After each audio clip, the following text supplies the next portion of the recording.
you so much for joining me on my program once again. I appreciate you wherever you're joining me from. I say good morning, good afternoon, good evening. Accept my greeting according to your time zone. If you have not subscribed to my channel, please kindly subscribe to my channel. Click the notification bell so that you'll be notified each time I upload a video. You can be among the first to receive it. Then go to the comment section at all times. Leave your comment, drop your contribution. If you have suggestions, make it out there. If you have any criticism, put it down on the comment section. It will make us to get better, presenting you a better program. Thank you so much.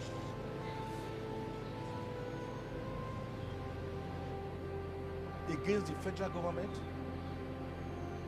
and struck out 8 of the 15 counts in April 2022. Nnamdi Kanu was dissatisfied. We were dissatisfied. On his behalf, we approached the Court of Appeal, Abuja,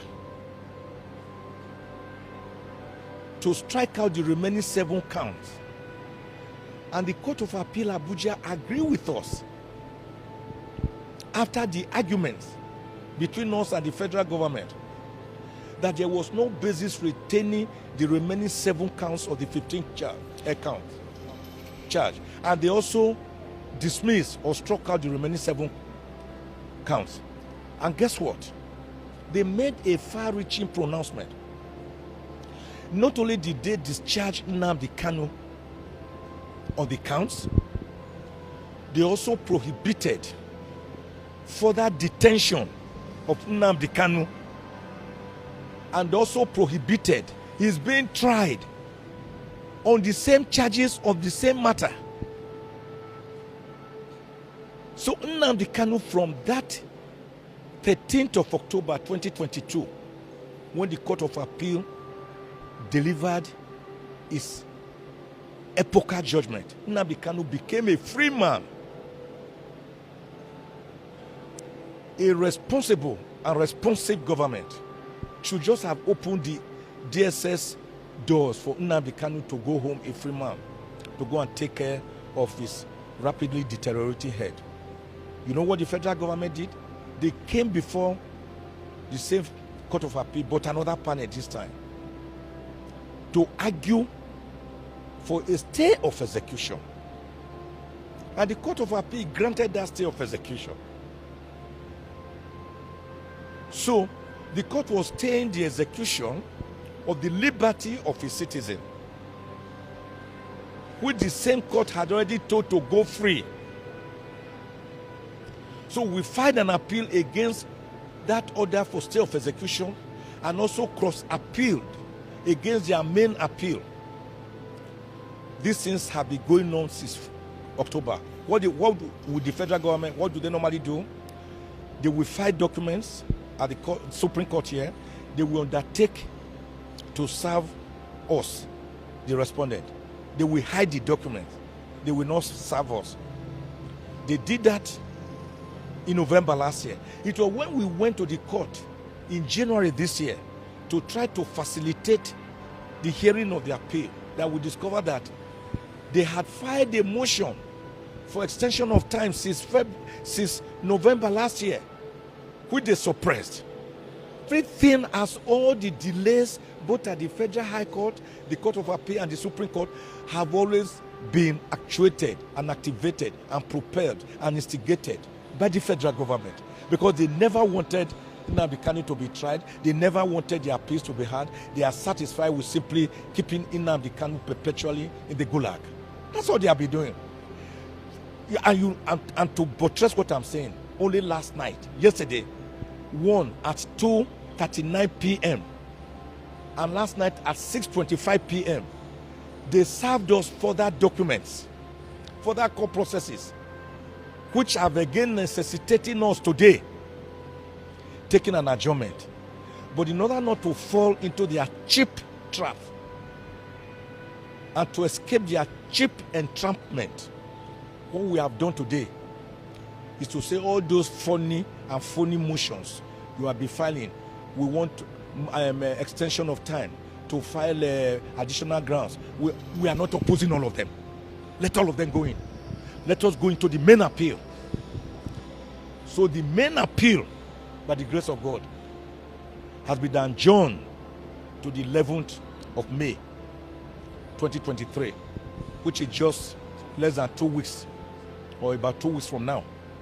So that what we have done now, they have been running, but they have no hiding place. We have boxed them into a corner now to say, let us hear this main appeal.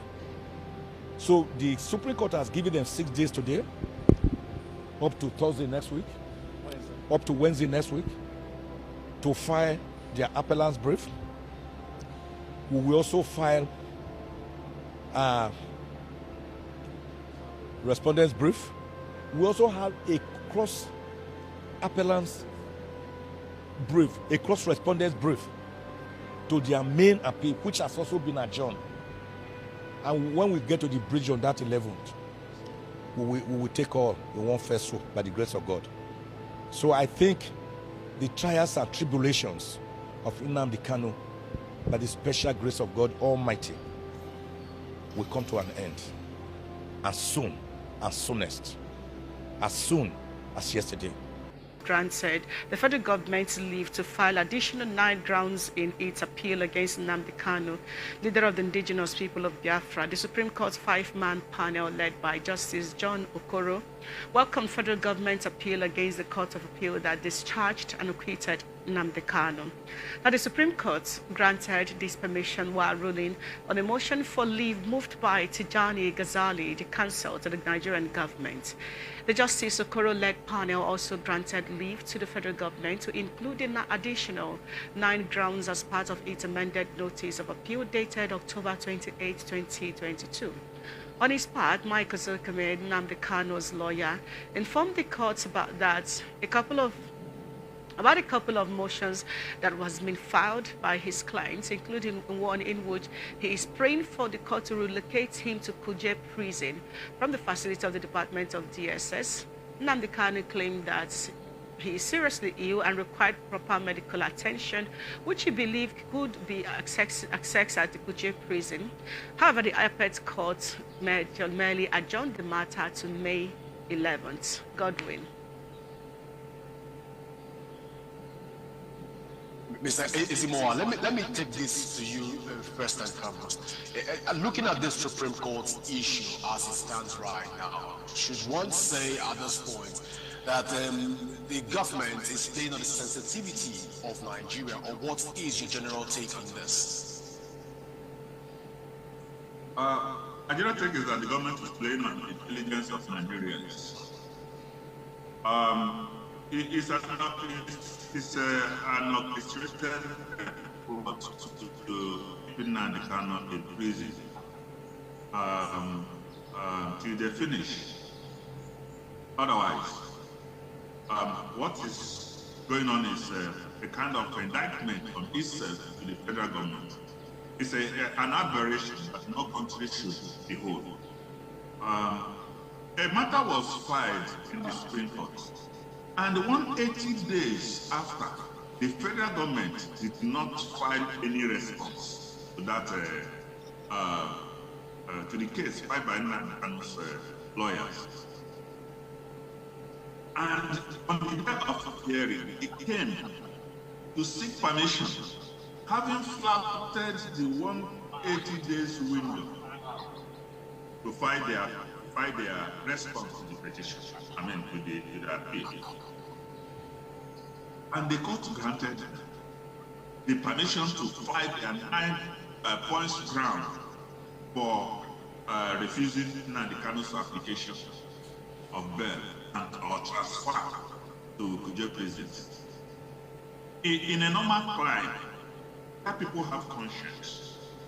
What they would have done, what the court, the Supreme Court, the highest court of the country would have done was to strike out the case and order for immediate release of Nnamdi Kanu.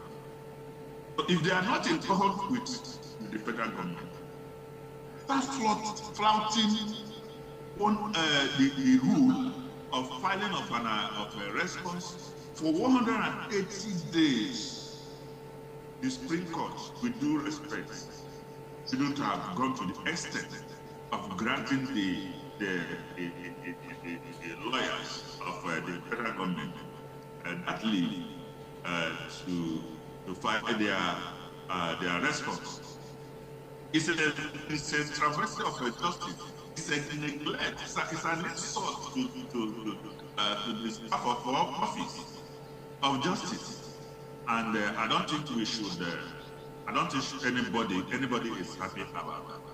But I've said it here on this program once, and I stand by it. If anybody is thinking that Buhari coming to release Nnamdi Kanu before he leaves, that person is making a mistake. He's not gonna release him. He's not gonna kill him either. But he wants to torture him. He wants to leave him there so that he doesn't give him. I mean, he believes that leaving him is an insult to his office. So let the cause do what they want to do. But everybody is tired. And myself, I'm tired of discussing issues of Nnamdi Kanu and federal government. And the more I discuss it, the more I get, I get low spirit. I get disappointed in the justice system and administration of this country. But it's not supposed to be.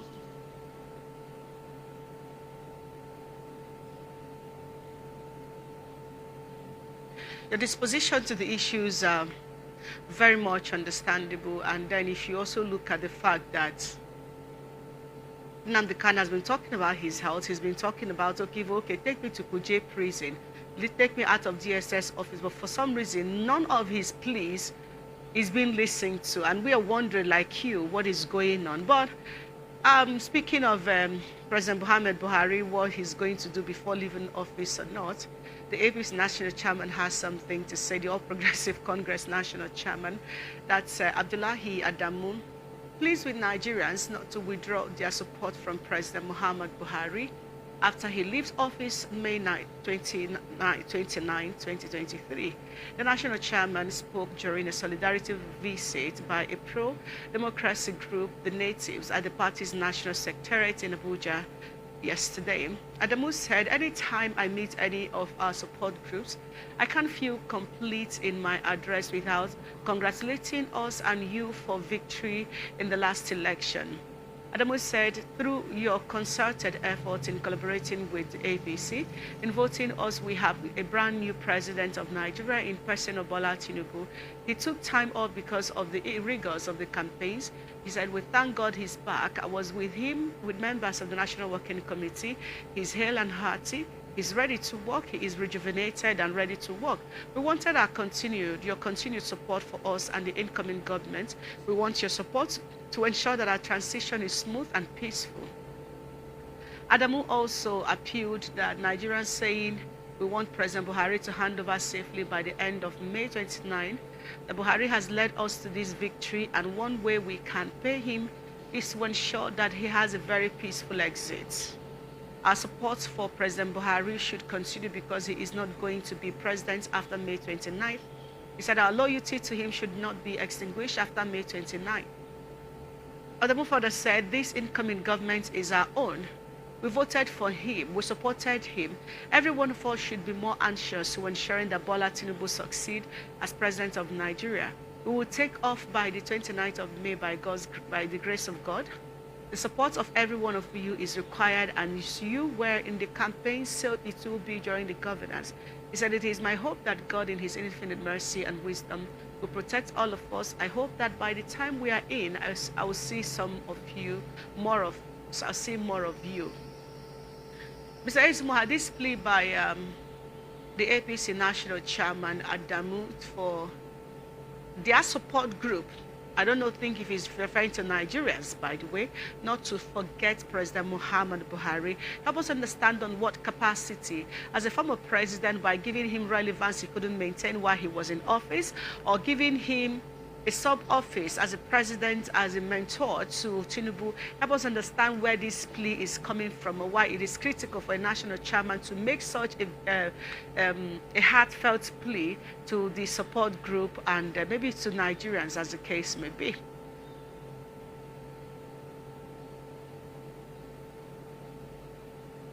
I would think that there was a slip of tongue